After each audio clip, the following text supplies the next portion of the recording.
Ada apa suara itu? Dan bagaimana wajah manusia saat ini? Itulah yang direfleksikan oleh gereja dengan melihat perkembangan dan pertumbuhan, terutama dalam bidang teknologi, media-media digital, platform-platform digital yang luar biasa besar dan sekarang semakin canggih. Berkomunikasi dengan manusia, mulai yang jauh, mau dekat, mau jauh, semuanya terkoneksi. Semuanya terkoneksi dan semuanya itu semakin canggih.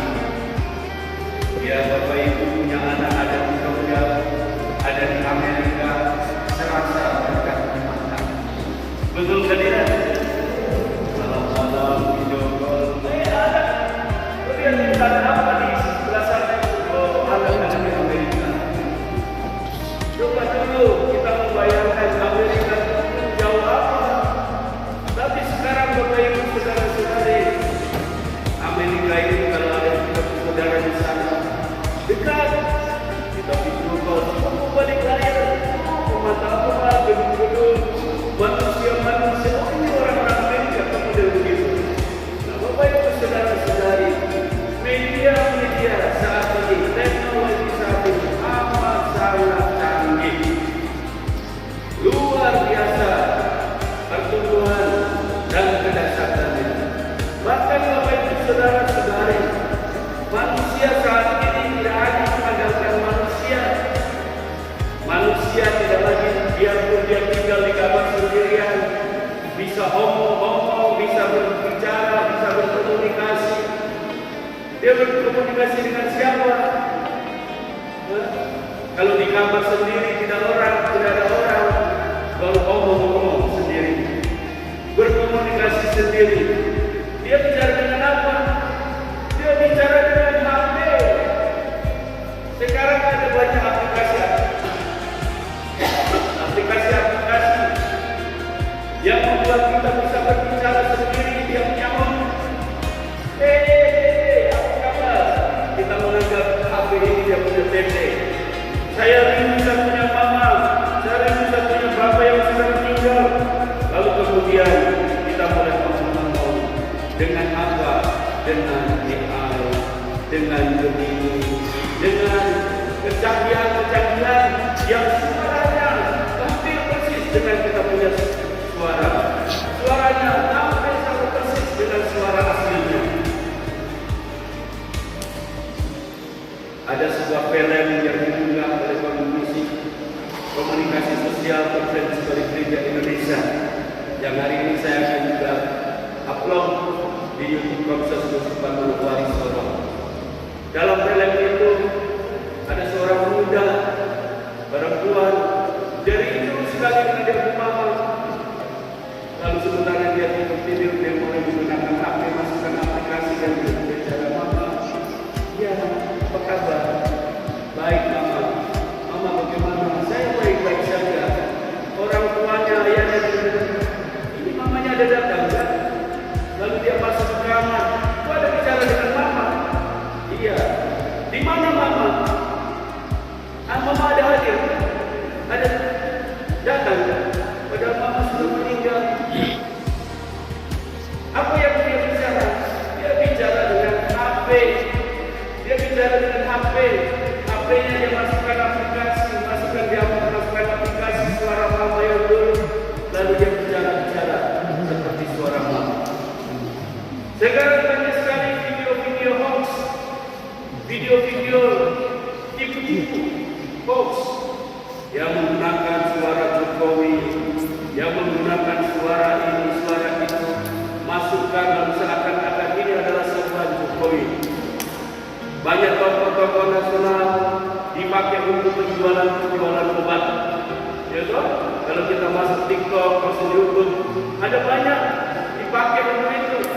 Nah, Bapak Ibu saudara-saudara yang terkasih, itu adalah kecanggihan di satu sisi. Di satu sisi adalah kecanggihan ini adalah membantu manusia, membantu kalau digunakan secara baik-baik saja. Tetapi akan menghancurkan kehidupan media-media digital, teknologi ini tidak digunakan secara bertanggung jawab, tidak menggunakan hati nurani, tidak menggunakan suara hati, semuanya dilakukan dengan mesin, semuanya dilakukan dengan robot. Bapak Ibu saudara-saudari sekalian, sekarang mahasiswa-mahasiswa itu semakin pintar atau semakin bodoh tidak jelas. Dia sekarang membuat skripsi, dulu saya membuat skripsi itu hampir 1 tahun lebih baru bisa selesai. Sekarang mahasiswa membuat skripsi dalam waktu 3 jam, 4 jam sudah selesai. 70 halaman dalam waktu 3 jam. Dia menggunakan apa? Menggunakan ChatGPT, menggunakan artificial intelligence (AI). Nah, Bapak Ibu saudara-saudari, ketika kita menggunakan AI, kalau dosen kan tidak melek teknologi, buku bisa membantah apa, kutip dari sini, buku ini. Padahal ketika dicek, buku ini tidak jelas, buku ini di mana, di perpustakaan mana, halaman tidak jelas. Nah, Bapak Ibu saudara-saudari yang terkasih, di satu sisi kecanggihan teknologi itu membantu manusia, tetapi di sisi lain menggerus kehidupan manusia, nilai-nilai kehidupan manusia. Oleh karena itu, pada hari ini, pada hari Minggu Komunikasi Sosial Sedunia, Minggu Komunikasi Sedunia yang ke-60 ini, Paus Fransiskus kembali mengajak kita untuk menjaga suara dan wajah manusia. Tema ini sangat relevan dengan perkembangan teknologi digital, media sosial, kecerdasan buatan AI yang semakin mempengaruhi kehidupan manusia. Teman-teman Komsos juga sering menggunakan AI untuk mendesain pesan-pesan. Mana Komsos Marianus? Marianus tidak datang di Komsos. Kenapa? Mungkin karena tadi malam Belen mati. Ada Pak. Oh, Marianus juga. Oke, bagi Komsos juga. Marianus kan dia membuat dengan bantuan ChatGPT pesan-pesan. Pasti hari ini ada Komsos juga mengajukan yang menjadi satu leaflet kecil dibagikan. Itu adalah sarana yang baik untuk membantu kita semua, untuk menyebarkan kebaikan-kebaikan, untuk mewartakan, untuk memberikan kesaksian-kesaksian iman. Bapak Ibu saudara-saudari yang terkasih, media digital saat ini amat sangat canggih, dan gereja menanggapi itu secara serius. Gereja menangkap sebagai satu peluang dan sekaligus sebagai satu tantangan. Sebagai peluang, Bapak Ibu saudara-saudari yang terkasih, saat itu dulu orang mengatakan dalam arah pastoral, altar menghadap pasar, menghadap kerumunan, menghadap orang berjumpaan di pasar. Sekarang itu orang sudah mulai berpikir altar menghadap layar. Menghadap layar kenapa? Semua sekarang perkumpulan orang berkomunikasi semakin kurang, bertemu semakin kurang, masing-masing dengan dia punya HP. Di rumah bahkan Bapak Ibu saudara-saudari dong, Mama punya HP, anak kecil punya HP, Bapak punya HP, betul kan tidak? Anak main game di sudut ruangan, Bapak main game di ruang tamu, Mama main chat, apalagi main game juga di kamar tidur. Bapak mau merasa ingin minum kopi, di Mama belum bikin kopi. Padahal hanya 2 meter, 3 meter dari ruang tamu ke kamar tidur. Nah, Bapak Ibu saudara-saudari yang terkasih, media-media digital ini satu sisi baik. Komsos Kuskupan Waris Sorong terus berjuang membenahi diri untuk menjadi corong Kuskupan, untuk mewartakan karya-karya keselamatan, pewartaan iman, untuk menyebarkan nilai-nilai kebenaran, untuk menyampaikan nilai-nilai kemanusiaan. Maka Bapak Ibu saudara-saudara yang terkasih, kita saat ini diajak untuk semakin menyadari bahwa sebagaimana doa Yesus pada hari ini, kita semua diajak untuk membangun komunikasi. Suara kita itu adalah suara yang keluar dari dalam hati, bukan suara yang keluar dari mesin, bukan suara yang keluar dari robot, tetapi adalah suara-suara yang keluar dari kedalaman hati.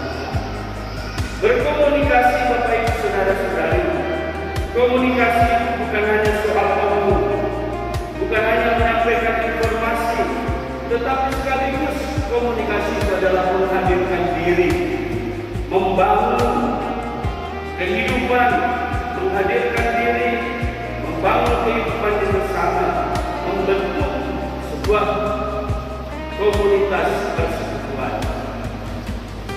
Saya senang di Papua ini ada budaya Papua adalah budaya cerita. Kalau sudah duduk, mulai cerita. Kita ini kalau cerita mau dari pagi bisa sampai pagi, betul tidak? Kalau sudah mau mengantar, apalagi kita bersedikit air kata-kata, duduk pagi sampai pagi, semua keluar, semua keluar. Itulah budaya komunikasi, budaya bercerita, budaya menyampaikan, walaupun dengan kelakar-kelakar, walaupun dengan cerita-cerita. Itu adalah budaya untuk apa? Mempersatukan kita semua, berbicara dengan hati ke hati, berbicara, berkomunikasi, wajah saling melihat. Kalau sekarang Bapak Ibu Saudara-saudari, dengan teknologi kita tidak bisa melihat wajah. Apalagi kalau seandainya kita boleh berbicara dengan mesin, dia punya wajah tidak ada, tetapi dia punya suara yang ada. Tetapi mesin ini tidak punya suara hati, mesin ini tidak punya hati. Dia berbicara karena informasi-informasi yang sudah diupdate, sudah diupload ke dunia internet. Jadi mesin itu macam AI yang Bapak Ibu Saudara-saudari. Coba tanya di AI, ChatGPT. Tanya, rumahnya Bapak Yakub Sasio itu di mana? Pasti ChatGPT dia bisa jawab. Kenapa? Mungkin kecuali itu sudah ada yang mengupload ke internet. Nah itu dia bisa jawab. Kalau belum ada yang upload ke internet, tidak mungkin dia bisa jawab. Karena apa? Sekali lagi itu adalah mesin pencari. Semua yang sudah diupload di internet dari berpuluh-puluh tahun itu ditangkap oleh internet. Maka Bapak Ibu Saudara-saudari, dia berbicara bukan dari hati, dia berbicara dengan mesin. Maka Paus Leo ke-14 hari ini menegaskan kepada kita semua, walaupun media digital begitu luar biasa, tetapi kita tidak boleh meninggalkan komunikasi dari hati ke hati. Tidak boleh meninggalkan komunikasi dari hati ke hati, dari wajah ke wajah, komunikasi dengan tubuh dan lain sebagainya. Kan ada bahasa tubuh. Kita kalau seandainya ditanya, di mana? Di mana? Tidak ada suara. Ini bahasa tubuh sudah jelas. Dia pakai alif begini atau pakai mulut. Di mana? Ada bahasa tubuh yang kita lihat dari wajah ke wajah, kita saling memandang. Maka Bapak Ibu Saudara-saudari yang terkasih dalam Tuhan kita, komunikasi itu amat sangat penting. Dalam kehidupan iman kita, dasar dari komunikasi adalah Kristus sendiri. Kristus yang mengkomunikasikan dirinya kepada manusia. Dia tidak komunikasi dari jauh. Dia tidak komunikasi dari tempat yang jauh. Tetapi Yesus turun mendekat kepada manusia dan berkomunikasi dari hati ke hati.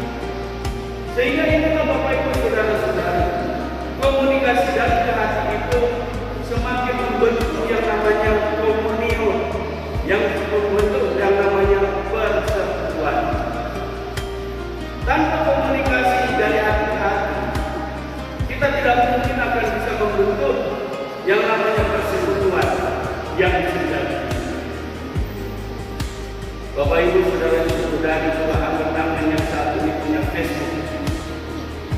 Facebook, coba angkat tangan. Anak-anak, tidak ada yang berani angkat tangan. Pasti semua punya, betul atau tidak? Punya semua dong. Sekarang saya tanya, berapa banyak pertemanan Bapak Ibu Saudara-saudari? Siapa yang di atas 1000 angkat tangan? Saya punya 1000 lebih. Oh, yang di belakang-belakang ada 1000 lebih. 10.000 ada yang punya? Nah, Bapak Ibu Saudara-saudari, ini adalah pertemanan virtual, pertemanan dunia maya. Ini bukanlah sebuah persaudaraan sejati, walaupun kita berserak, mereka menanggap dan lain sebagainya. Tetapi pertemanan sejati adalah orang-orang di sekitar kita. Maka kita harus memperkuat kembali komunikasi dari hati ke hati, menghadirkan wajah Tuhan, menghadirkan wajah manusia, menghadirkan suara kita kepada sesama. Mungkin ketika kita berduka, mereka saling mengucapkan satu berduka cita, satu berduka cita. Tapi pertanyaannya, apakah betul ungkapan itu adalah ungkapan yang sungguh-sungguh dari hati, ataukah hanya teknik saja? Apalagi copy paste dari teman, ungkapannya bagus, copy paste tak susah. Siapa yang biasa melakukan seperti itu? Ada keluarga yang meninggal di Sulawesi, saya berduka cita dan mendoakan. Bila mendoakan padahal kita pernah mendoakan satu kali, ya loh. Saya sudah berduka cita dan mendoakan. Itu aja ketikan tangan dan bersih. Bukan komunikasi yang sungguh dan dalam hati. Tetapi orang-orang yang dekat, datang yang dia follow kita, dia terus kita. Ini adalah bentuk ungkapan dari hati, kesungguhan hati akan keadaan kita. Maka Bapak Ibu Saudara-saudari, kita tidak boleh hanya gara-gara kecanggihan teknologi, kecanggihan media digital, kita lalu kemudian menghancurkan persekutuan, menghancurkan komunikasi kita antar manusia yang sejati. Maka Bapak Ibu Saudara-saudari, persekutuan, komunikasi yang sejati adalah semakin mendekatkan, semakin memancarkan wajah kasih Allah dalam kehidupan kita. Oleh karena itu, melalui pesannya Paulus ayat 14 mengingatkan bahwa komunikasi sejati bukan hanya menyampaikan informasi, tapi menghadirkan diri, membangun perjumpaan, memancarkan kasih Allah kepada sesama. Teknologi harus membantu manusia semakin manusiawi, bukan justru menjauhkan manusia dari kasih dan kebenaran. Karena Bapak Ibu Saudara-saudari, dengan kecanggihan teknologi ini juga kejahatan sekarang makin mengerikan. Kejahatan makin mengerikan dalam bentuk apapun, dan itu dilakukan dengan cara-cara dengan menggunakan kecanggihan teknologi. Mau propaganda, mau black campaign, mau menghancurkan karakter orang dan lain sebagainya. Maka Bapak Ibu Saudara-saudari, kita semua dipanggil dalam pada hari Minggu Komunikasi Sedunia Nasional untuk menjadi penebar kebenaran, untuk menjadi komunikator harapan, bukan kebencian.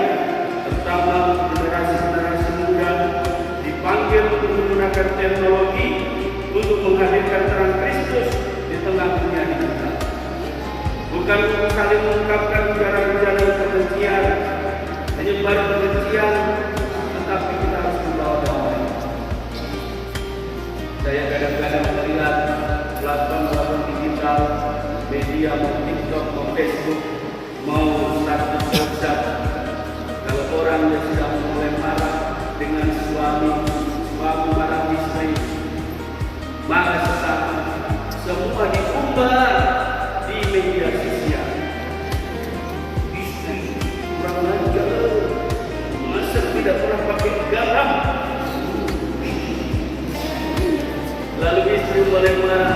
Kau pikir kau sudah bayar mas kawin kan? Tapi kau pikir saya begini. Bapak Ibu saudara-saudari, status ujaran-ujaran kebencian itu hanya menghancurkan kepribadian, martabat, harga diri kita. Sadar tidak sadar Bapak Ibu, ketika Bapak Ibu menghapus hal-hal yang privat dalam dirimu, keluargamu di media sosial, sama dengan sedang mengumumkan keburukan keluargamu sendiri, sedang menyampaikan kepada publik keburukan, kejelekan kehidupanmu sendiri. Semakin menyampaikan ujaran-ujaran kebencian di media sosial, sesungguhnya orang akan tahu sesungguhnya siapa Anda, kualitas hidup Anda, martabat Anda, harga diri Anda bukan semakin besar, tetapi semakin terpuruk dan hancur. Maka jangan menggunakan media sebagai sarana-sarana untuk menyampaikan ujaran-ujaran kebencian. Jangan menggunakan media hanya untuk mengejar ambisi-ambisi pribadi. Kita menggunakan sarana-sarana komunikasi untuk menebarkan kebaikan, untuk menebarkan kasih, untuk menebarkan harapan dalam kehidupan kita. Maka Bapak Ibu saudara-saudari, mari kita menggunakan media digital bukan untuk melukai, tetapi untuk menyejukkan, bukan untuk memecah belah, tetapi untuk mempersatukan, bukan untuk mencari pujian diri, tetapi untuk menghadirkan kasih Kristus bagi dunia. Semoga kita semua semakin bijaksana dalam bermedia, setia pada kebenaran, dan mampu menjaga suara serta wajah manusia di tengah kemajuan teknologi zaman ini. Kita perlu menjaga, sebagaimana Paulus Leo ke-14 mengatakan, kita perlu menjaga anugerah komunikasi sebagai kebenaran dalam manusia dan menjadikannya arah bagi setiap